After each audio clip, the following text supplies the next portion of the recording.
आजमगढ़ पहुंचे उत्तर प्रदेश के मुख्यमंत्री योगी आदित्यनाथ ने कहा कि आजमगढ़ के विकास की रफ्तार लगातार बढ़ती रहेगी। उन्होंने कहा कि अब देश या दुनिया में आजमगढ़ के लोगों को पहचान बताने का संकट नहीं होगा। उन्होंने आजमगढ़ की संसदीय सीट पर दिनेश लाल यादव निरहुआ को सांसद बनाए जाने पर आजमगढ़ की जनता का आभार व्यक्त करते हुए धन्यवाद दिया। योगी आदित्यनाथ आज आजमगढ़ के ITI के मैदान में 143 करोड़ की 50 परियोजनाओं का लोकार्पण और शिलान्यास कर उपस्थित जनसभा को संबोधित कर रहे थे। यूपी के CM योगी आदित्यनाथ ने प्रदेश सरकार द्वारा चलाई जा रही विभिन्न योजनाओं के लाभार्थियों को चेक और प्रमाण पत्र देते हुए कहा कि युवाओं को आत्मनिर्भर बनाना प्रदेश सरकार का पहला दायित्व है। युवा आत्मनिर्भर होगा तो उत्तर प्रदेश का निर्बाध गति से विकास होगा। उन्होंने कहा कि भाजपा की सरकार से पहले आजमगढ़ के सामने देश और दुनिया में पहचान एक बड़ा संकट बन गया था। आजमगढ़ का नाम बताने पर लोग गलत निगाहों से देखते थे। भाजपा की सरकार ने इस संकट से आजमगढ़ को निजात दिला दिया है। उन्होंने हरिहरपुर को पर्यटन के रूप में विकसित कर कला के क्षेत्र में आजमगढ़ को आगे बढ़ाने की घोषणा की। उन्होंने आजमगढ़ में काली मिट्टी के बर्तनों को बनाने की कला को आगे बढ़ाने के लिए 1 डिस्ट्रिक्ट 1 प्रोडक्ट योजना के अलावा यहां कॉमन सर्विस सेंटर खोलने के लिए अधिकारियों तथा पार्टी के नेताओं को बैठक कर इसे अमली जामा पहनाने का निर्देश दिया।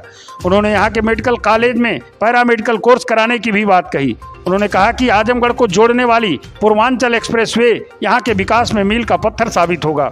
विकास की योजनाएं बढ़ेंगी तभी सभी के जीवन में परिवर्तन आएगा। उन्होंने और क्या क्या कहा आपको हम सुनाते हैं। भारत माता की, भारत माता की।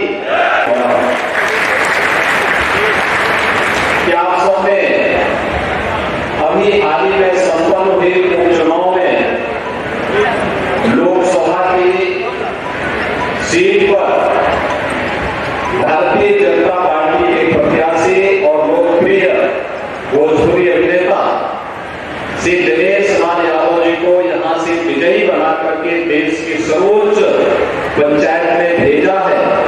इससे आजमगढ़ की पहचान बदली है और आजमगढ़ के बारे में लोगों की अच्छी धारणा बनी है और इससे उत्तर प्रदेश का मान भी बढ़ा है। और इसलिए आप सबका हृदय से अभिनंदन करते हुए मैं धन्यवाद देने के लिए आज आजमगढ़ में आया हूं। और स्वाभाविक रूप से जब हम लोग आए हैं तो जो आपने एक ऋण हम पर वोट के रूप में लगा दिया है, इस ऋण से पूर्ण होने के लिए विकास की कुछ परियोजनाओं का शिलान्यास भी और कुछ का उद्घाटन भी करने का तो यहाँ कार्यक्रम हो ही रहा है, लेकिन कुछ नए और भी प्रोजेक्ट आजमगढ़ के लिए बनेंगे। इस दृष्टि से आज विशेष रूप से मैं यहाँ पर आया हूँ। आपके लोकप्रिय सांसद भी हैं, हमारे विधान परिषद के 3 माननीय सदस्य भी हैं, प्रभारी मंत्रीगण हैं, 3 प्रभारी मंत्री इस मंडल के लिए इस महीने के लिए यहाँ पर विकास की योजनाओं को गति देने के लिए आए हैं। और साथ साथ इसी मंडल के ही मंत्री श्री दयाशंकर सिंह जी जिन्होंने लोकसभा चुनाव के दौरान यहाँ कैंप किया था, वे भी इस अवसर पर उपस्थित हुए हैं।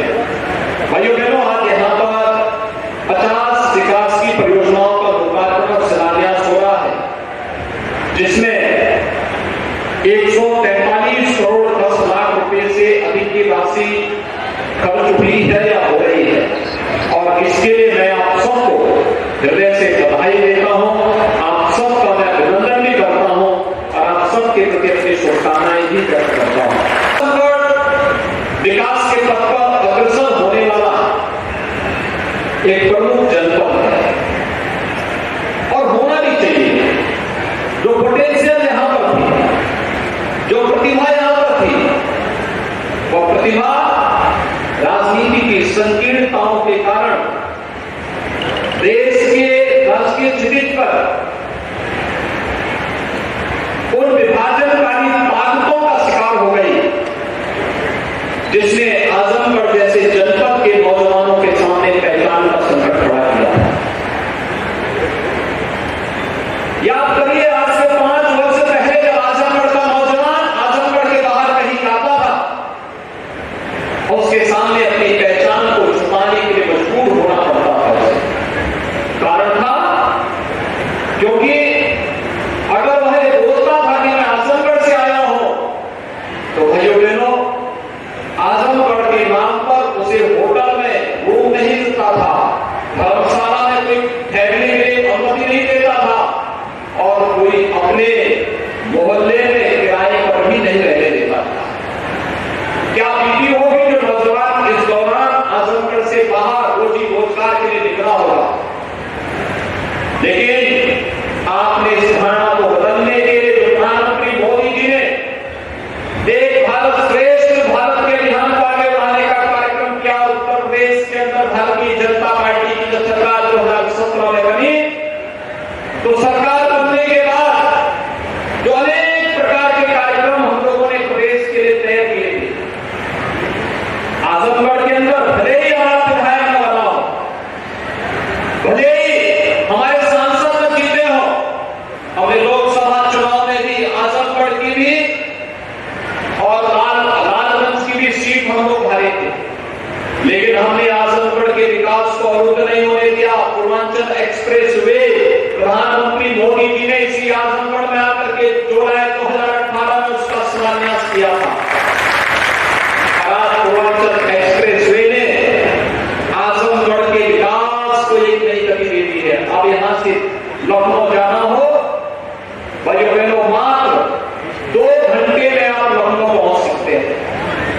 आपको दिल्ली जाना हो तो पूर्वांचल एक्सप्रेस वे से लखनऊ, आगरा एक्सप्रेस वे और यमुना एक्सप्रेस वे पकड़ करके मात्र 7 घंटे में आप दिल्ली पहुंच सकते हैं। क्या कोई कल्पना करता था कि ये होगा?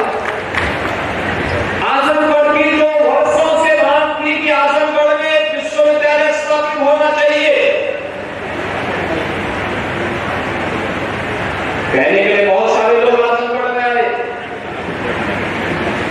लेकिन विश्वविद्यालय भी डबल इंजन की सरकार ने आजमगढ़ को दिया। और भाइयों बहनों, आजमगढ़ में महाराज सुहेलदेव के नाम पर विश्वविद्यालय का निर्माण कार्य भी आज युद्ध स्तर पर चल रहा है। आजमगढ़ साहित्यकारों की धरती रही है और जब हम देश के बौद्ध साहित्य के क्षेत्र में, हिंदी साहित्य के क्षेत्र में गहन अध्ययन की बात करते हैं तो यहाँ के ही बहुत जो सुप्रसिद्ध साहित्यकार थे, राधे राघव की जो रचनाएं हैं वह हम सबको एक नई दिशा देती है और हम लोग उनके नाम पर विश्वविद्यालय में एक नई शोध पीठ को भी बढ़ावा देने का कार्य करने जा रहे हैं। इसलिए मैं आज इसकी सबसे पहले यहाँ घोषणा करने जा रहा हूं। उनके नाम पर साहित्य के बारे में उनका जो अध्ययन है उसको जानने का अवसर प्राप्त होगा और आजमगढ़ अपनी एक नई छवि के साथ आगे बढ़ता हुआ दिखाई देगा। अभी आपने देखा होगा मंच पर हम लोगों ने तमाम लाभार्थियों को सम्मानित किया।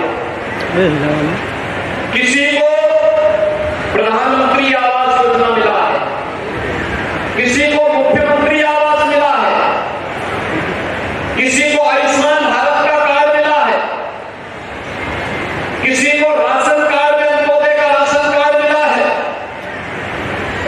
किसी को रोजगार के लिए मत्स्य संपदा योजना के अंतर्गत रोजगार करने के लिए एक अवसर प्राप्त हुआ है, किसी महिला स्वयंसेवी समूह को रिवॉल्विंग फंड उपलब्ध कराया जा रहा है और किसी को स्वयं के रोजगार के लिए भी एक अच्छी खासी धनराशि आज यहां पर उपलब्ध करवाई गई। यानी जितने कार्य हैं विकास की परियोजनाओं पर लोकार्पण शिलान्यास भले हम कर रहे होंगे यहां पर, और अभी तो मैं कहूंगा निरोगा जी को भी और अपने तीनों एमएलसी को भी कि यहां के जिला प्रशासन के साथ बैठ करके डिस्ट्रिक्ट लेवल बैंकर्स कमेटी की बैठक को आयोजित करिए।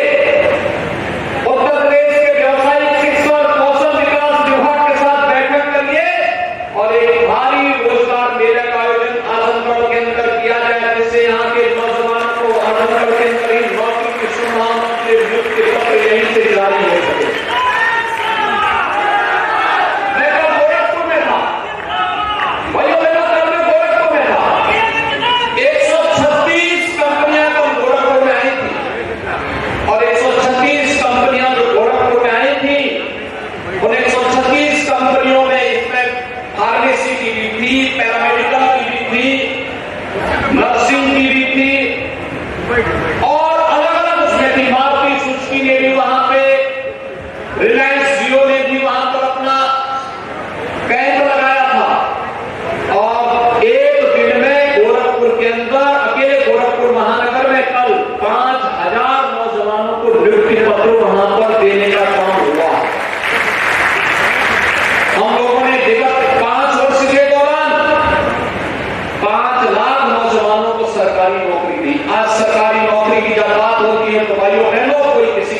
भेदभाव नहीं कर सकता।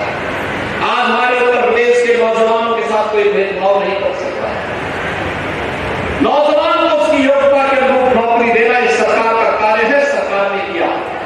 जो भी नौजवान आया उसको हम लोगों ने सरकारी नौकरी के साथ जोड़ने का काम किया। उसकी प्रक्रिया है, उस प्रक्रिया के साथ जुड़ा, उसने नौकरी प्राप्त की, उसके साथ कोई भेदभाव नहीं हुआ।